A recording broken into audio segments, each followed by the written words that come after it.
Halo semua, kabar? Semoga dalam keadaan baik ya. Di sini kami dari kelompok 3 yang beranggota Fendi Armando, Melba Damanik, Jersey Marmata, dan saya sendiri Natalia Purba. Adapun materi kami ialah tanggung jawab sosial dan etika manajemen. Tanggung jawab sosial atau Corporate Social Responsibility atau dengan singkatan CSR adalah suatu konsep bahwa organisasi, khususnya perusahaan, memiliki suatu tanggung jawab terhadap konsumen, karyawan, pemegang saham, komunitas, dan lingkungan dalam segala aspek operasional perusahaan. CSR berhubungan erat dengan pembangunan berkelanjutan, di mana ada argumentasi bahwa suatu perusahaan dalam melaksanakan aktivitasnya harus mendasarkan keputusannya tidak semata berdasarkan faktor keuangan, misalnya keuntungan atau dividen, melainkan juga harus berdasarkan konsekuensi sosial dan lingkungan untuk saat ini maupun untuk jangka panjang. Etika bisnis dan tanggung jawab sosial perusahaan merupakan dua permasalahan yang sering kali kurang diperhatikan oleh para pelaku bisnis. Karena itu, dalam artikel ini akan muncul dibahas bagaimana hubungan etika bisnis dengan tanggung jawab sosial perusahaan. Pentingnya etika bisnis. Diskusi tentang etika dalam bisnis diperlukan karena bisnis bisa menjadi ketidaketis dan ada banyak bukti pada hari ini bahwa terdapat praktik perusahaan yang tidak etis.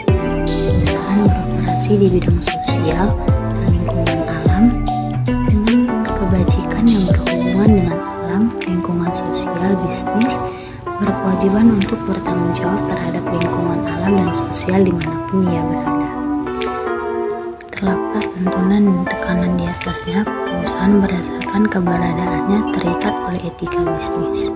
Ada dua alasan. Pertama, karena apapun bisnisnya tidak mempengaruhi stakeholders, dan kedua, karena setiap titik tindakan merupakan lintas etis serta jalur tidak etis, di mana keberadaan bisnis dibenarkan oleh alternatif etis yang bertanggung jawab memilih.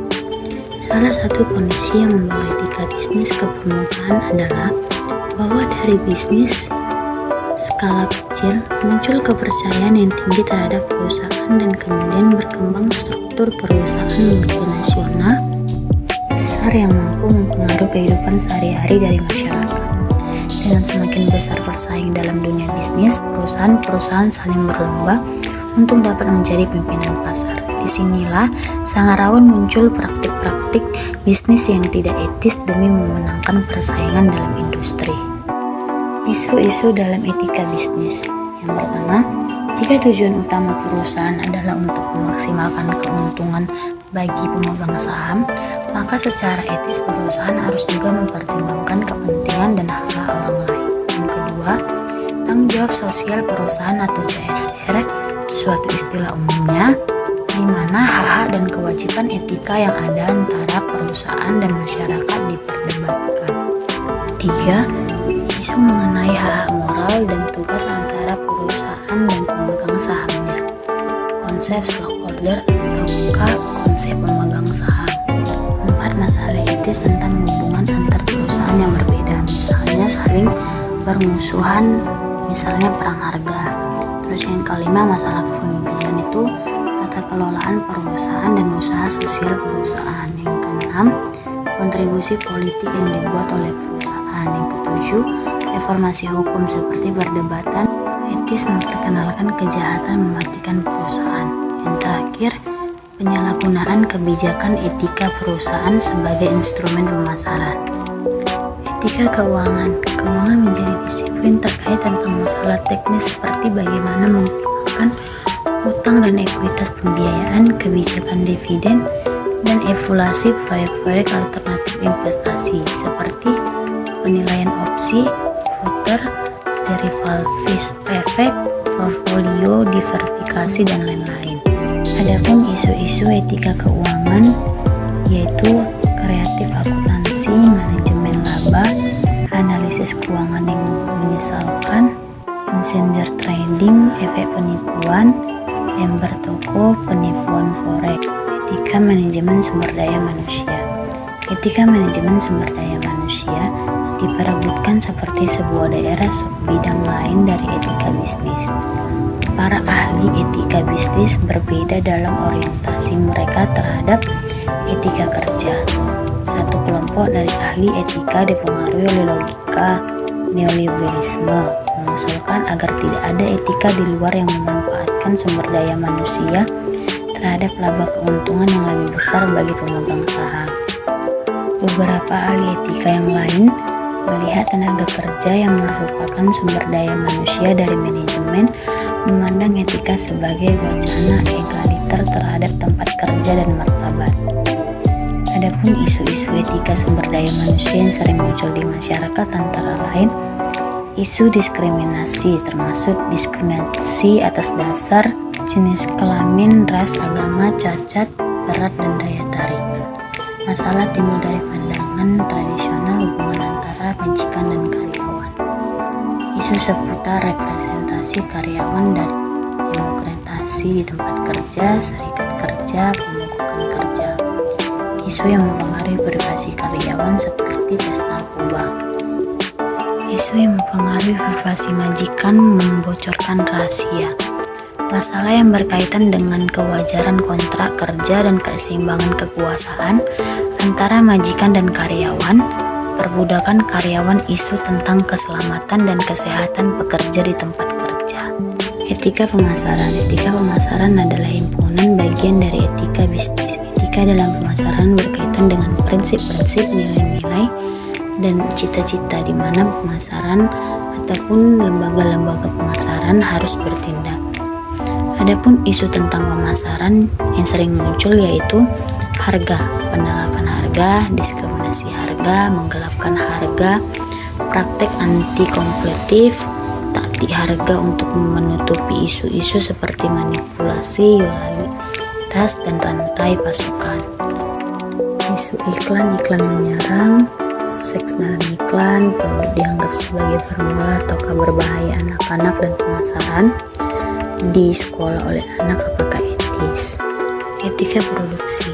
Etika bisnis biasanya berkaitan dengan tugas sebuah perusahaan untuk memastikan bahwa produk dan proses produksi tidak menyebabkan kerusakan. Beberapa dilema lebih akut di daerah ini muncul dari kenyataan bahwa biasanya ada tingkat bahaya dalam setiap produk atau proses produksi dan sulit untuk menentukan tingkat kebolehan atau tingkat kebolehan mungkin tergantung pada keadaan teknologi yang berubah.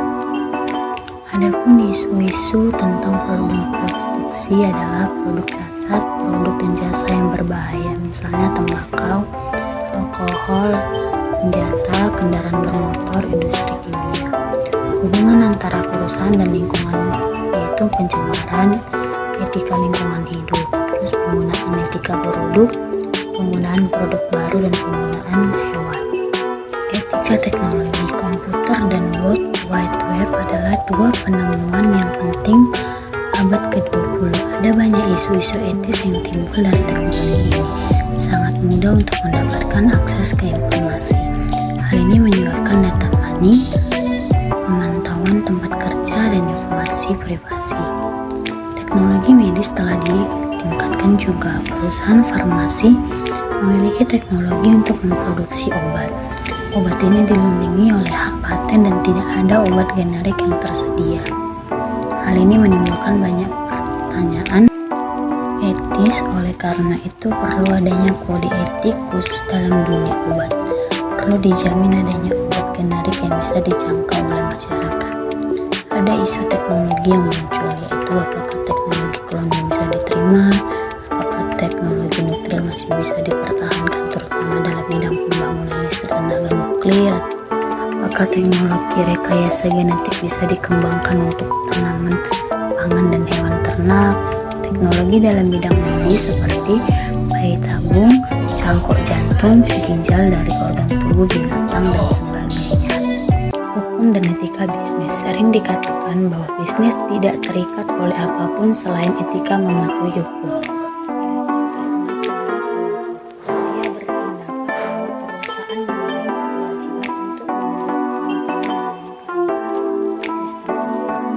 Adapun isu hukum dan etika bisnis yaitu pembukuan berganda untuk mengetahui pajak yang harus dibayar perusahaan, kerjasama pegawai pajak dengan perusahaan dalam menyimbangkan pajak pengurusan perizinan usaha dan bangunan dengan biaya siluma.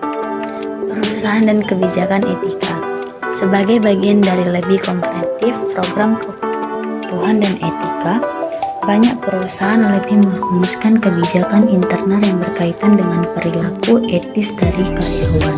Kebijakan-kebijakan ini mendapat perhatian yang luas, bahasa yang sangat umum, atau biasanya disebut pernyataan etika perusahaan, atau mereka membuat kebijakan yang lebih rinci yang berisi persyaratan perilaku tertentu, atau biasanya disebut kode etik perusahaan.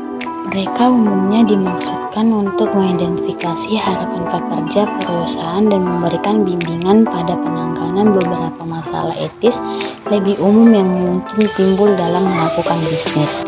Diharapkan bahwa memiliki kebijakan seperti itu akan menyebabkan kesadaran etis yang lebih besar, konsistenal dalam aplikasi, dan menghindari bencana etis.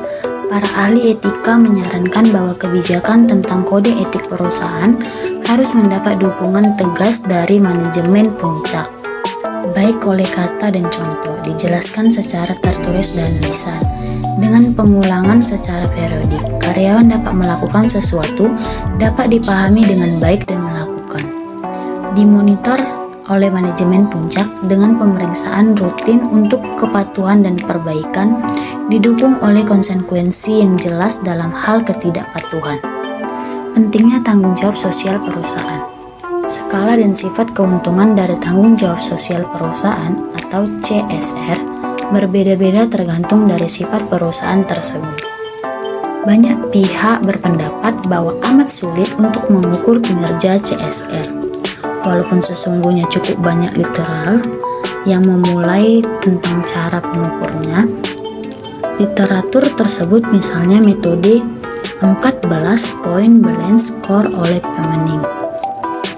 Literatur lain misalnya Orlisty, Schmidt, dan Reynolds yang menemukan suatu korelasi positif maupun lemah antara kinerja sosial dan lingkungan hidup dengan kinerja keuangan perusahaan. Kebanyakan penelitian yang mengkaitkan antara kinerja CSR atau Corporate Social Responsibility dengan kinerja finansial perusahaan atau Current Financial Performance memang menunjukkan kecenderungan positif.